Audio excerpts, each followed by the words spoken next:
Bonjour amis Auxerrois, bonjour les amis Iconais, c'est Zeldarum. Aujourd'hui on se fait une petite vidéo de comparaison entre cette saison et la saison de la montée, pour voir la différence, voir si on est un peu plus proche de notre objectif de remonter en Ligue 1 ou non. Vous pourrez me dire en commentaire ce que vous en pensez de ce début de saison. Donc comparaison entre ces 10 premières journées et les 10 premières journées de la saison de la montée avec Jean-Marc Furlan à l'époque. Petit aparté, hors de la vidéo, n'hésitez pas à me retrouver sur twitch.tv/zeldarom, vous aurez le lien dans la description en dessous, n'hésitez pas à aller voir. Je vais commencer à lancer des vidéos, donc n'hésitez pas à vous abonner, à like et à commenter suivant ce que je vais dire dans la vidéo.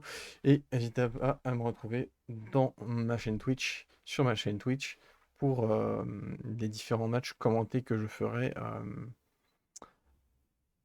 pour les matchs de la JA. Donc, début de... Je retrouve mes notes. Début de comparaison. Donc, sur ces 10 premières journées de cette saison avec Christophe Pélissier, on est deuxième avec 21 points, donc on est juste derrière Laval, si je ne me trompe pas, oui, et devant le SCO et Grenoble. Donc hop, nous avons 6 victoires, 3 nuls, 1 défaite. 23 buts marqués, meilleure attaque, et 10 buts encaissés, et pour une différence de but de plus 13. Donc on a eu une défaite contre Amiens sur notre deuxième journée. Match nul contre le SCO, contre Grenoble et contre Pau. On a eu du mal, notamment à domicile, pour se lancer, pour aller chercher notre première victoire. Donc voilà. Les différents buteurs, on en a 8 différents cette saison. On a Camara 2 buts, Hein 6 buts, Perrin 3, Ayer 3, Jubal 1, Oneu 2, Raveloson 2, Owuzu 1 et Sinayoko 1 but. Donc assez prolifique cette année au niveau de l'animation offensive. Généralement, quand on regarde la JA, on ne s'ennuie pas cette saison, ce qui est plutôt très bien.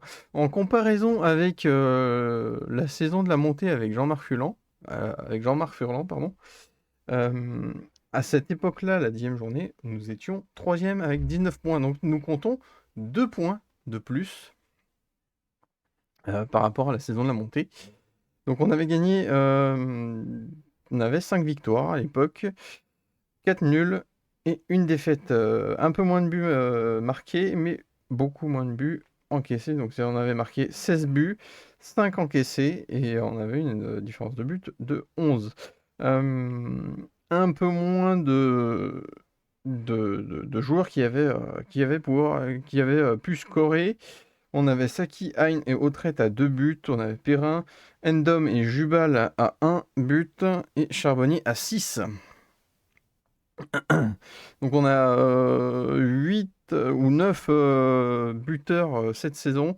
Et sur la saison de la montée, nous avions 6, 3, 7 buteurs à partir de la 7e journée.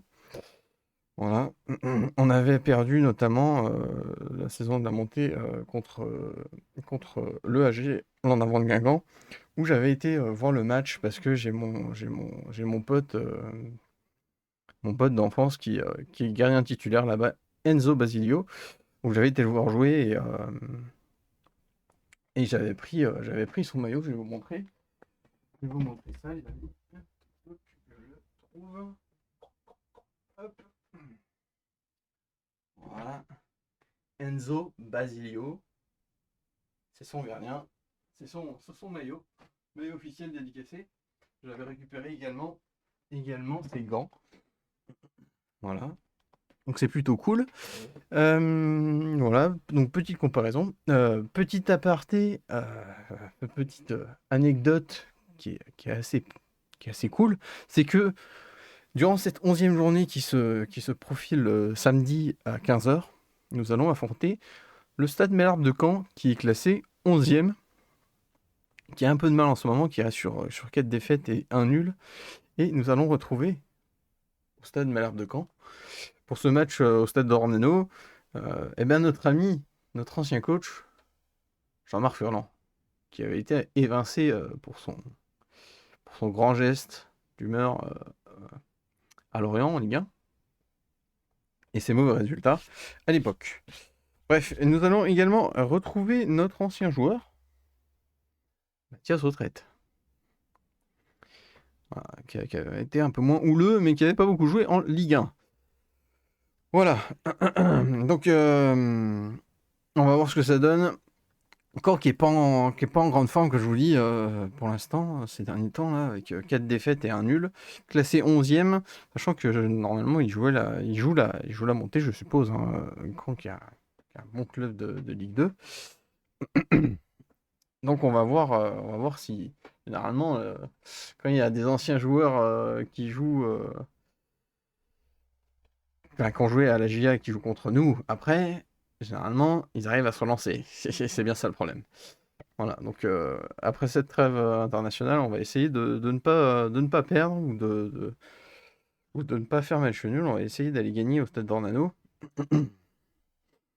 Et je sais pas, il me semble que on peut voir. Voilà, hop, petite stat, on a 29 matchs joués contre Caen. Il y a 13 matchs nuls.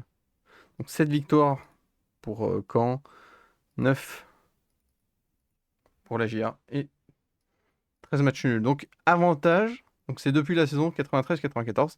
Donc avantage pour l'instant à la GIA.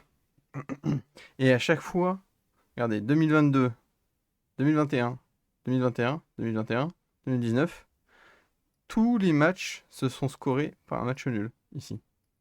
Les 5 derniers matchs se sont finis par un match nul. Donc on verra samedi à 15h. Voilà, n'hésitez pas à me dire en commentaire, les amis, si vous pensez qu'on est un peu plus... si on est un peu mieux préparé. Donc on a 2 points de plus par rapport à la saison de la montée. Certes, donc on a plus de points, clairement. On a plus de points. Mais est-ce qu'on est mieux armé que pour la saison de la montée? Est-ce qu'on va réussir à le faire? La saison est encore très longue, hein. Il nous reste encore 28 journées. Il nous reste encore 28 journées. Donc n'hésitez pas à me dire en commentaire quel joueur vous préférez, si vous avez été voir des matchs de foot à la GIA ou autre, si vous êtes un fervent supporter de la GIA ou autre. Voilà, n'hésitez pas à m'écrire ce que vous pensez de ce début de saison, les choses comme ça, si vous pensez qu'on va monter et autres. Voilà, c'est des petites vidéos de comparaison sur ces 10 premières journées de championnat. Les amis, j'espère qu'on va réussir à gagner au Stade d'Ornano contre Caen samedi à 15h. N'hésitez pas à me retrouver en live, je pense que je serai en live si quelques problèmes pour le match. Donc vous pouvez retrouver la description, dans la description, pardon, le lien de ma chaîne Twitch. N'hésitez pas à me retrouver là-bas. Un petit follow ferait très plaisir. N'hésitez pas à lâcher un petit like et à vous abonner à ma chaîne YouTube. Je referai d'autres vidéos un peu plus sur les différents matchs de la GIA en ce moment. Donc pour l'instant, on est bien parti. Pourvu que ça continue, les amis, après cette trêve internationale. Et puis voilà. J'espère que vous porterez bien. Portez-vous bien, surtout. Et surtout, allez la GIA. À bientôt.